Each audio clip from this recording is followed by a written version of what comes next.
ઉનાળો શરૂ થઈ ગયો હોય અને કેરીની સિઝનમાં આપણા ઘરમાં કાચી કેરી ના હોય તેવું બને જ નહીં. તો આજે મેં ઇન્સ્ટન્ટ થઈ જાય ને તેવું કાચી કેરીનું ખાટું અથાણું બનાવ્યું હતું, જે એકદમ ટેસ્ટી બને છે અને તેને તમે થોડા મહિના સ્ટોર પણ કરી શકો છો. તો તેની માટે મેં અહીંયા 4 જેટલી કેરી લઈ લીધી હતી. તો કેરી આપણી કઠણ હોય ને તેવી જ લેવાની, જેથી કરીને આપણે અંદરથી કેરી બગડેલી ના નીકળે. અને થોડે ડાઘ ઓછા હોય ને, ડાઘ વગરની જ કેરી લેવાની. તો મારે એક કેરીમાં વધારે ડાઘ હતા, તો મેં અહીંયા 350 ગ્રામ જેટલી કેરીનું અથાણું બનાવેલું છે. તો તેને આપણે એકદમ સરસ એવું આવી રીતે ઘસીને પહેલા ધોઈ નાખવાની છે અને પછી કોરા કપડાથી એકદમ તેને કોરી કરી લેવાની છે, જેથી કરીને આપણું અથાણું પાણીનો ભાગ નહીં હોય ને તો અથાણું તમારે જાજો સમય સુધી તમે સ્ટોર પણ કરી શકો છો. હવે આપણે ઇન્સ્ટન્ટ બનાવીએ છીએ ને, તો તેના કેરીના આપણે નાના કટકા કરી લેવાના છે.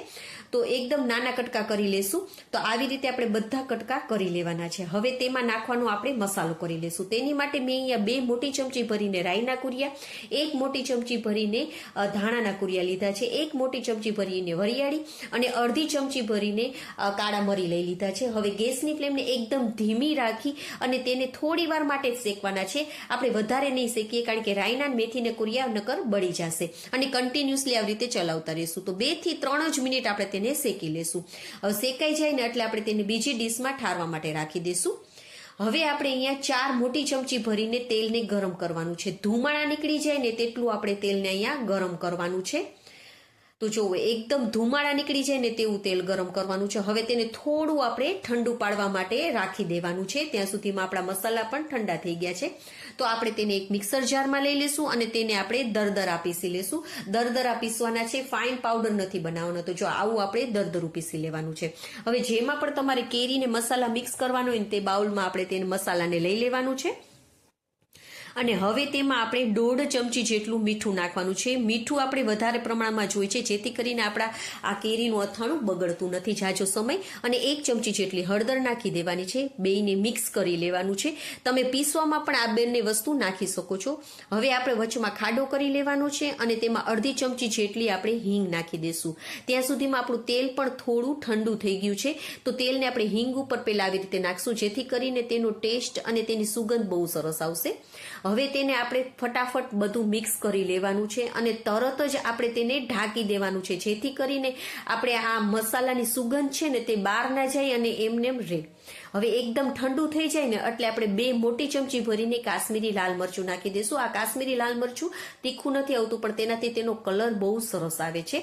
તો તેને પણ આપણે મિક્સ કરી લેવાનું છે. તેનાથી તેનો કલર લાલ ચટાક આવશે, તો ખાવાની પણ મજા આવશે ને જોતા જ મોઢામાં પાણી આવી જાય તેવો મસાલો આપણો જો બનીને તૈયાર થઈ ગયો છે. તો હવે આપણે જે કેરીના કટકા કરેલા છે ને તેને આપણે નાખી દઈશું. છે ને એકદમ ઇન્સ્ટન્ટ તમારું બની જશે. અને તમે આને 1 મહિનો બહાર રાખીને પણ ખાઈ શકો છો અને ફ્રીઝમાં રાખીને 3 મહિના સુધી બિલકુલ પણ બગડતું નથી. તો તમે પણ એકવાર જરૂરથી ટ્રાય કરજો. અને જો તમને એવું લાગે કે તેલ તમારું ઓછું છે તો ફરીથી તમારે તેલને ફૂલ ગરમ ધુમાડા નીકળે તેવું કરી લેવાનું.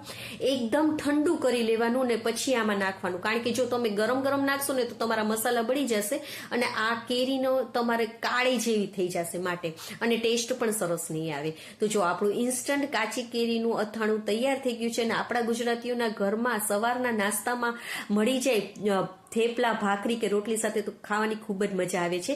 તો તેને આપણે જે પણ ડબ્બામાં તમે ભરો ને તે એકદમ કોરો કપડાથી સાફ કરીને ભરજો, જેથી કરીને તમારું અથાણું બિલકુલ પણ બગડશે નહીં. તો આવી જ નવી રેસીપીઓ સાથે આપણે ફરી મળીશું. અને હા, અને જો તમને આ મારી રેસીપીઓ ગમતી હોય તો પ્લીઝ લાઈક કરજો અને કમેન્ટ પણ કરજો કે મારી રેસીપીઓ તમને કેવી લાગે છે. અને આવી જ નવી રેસીપીઓ સાથે આપણે ફરી મળીશું. ત્યાં સુધી બાય, જય માતાજી.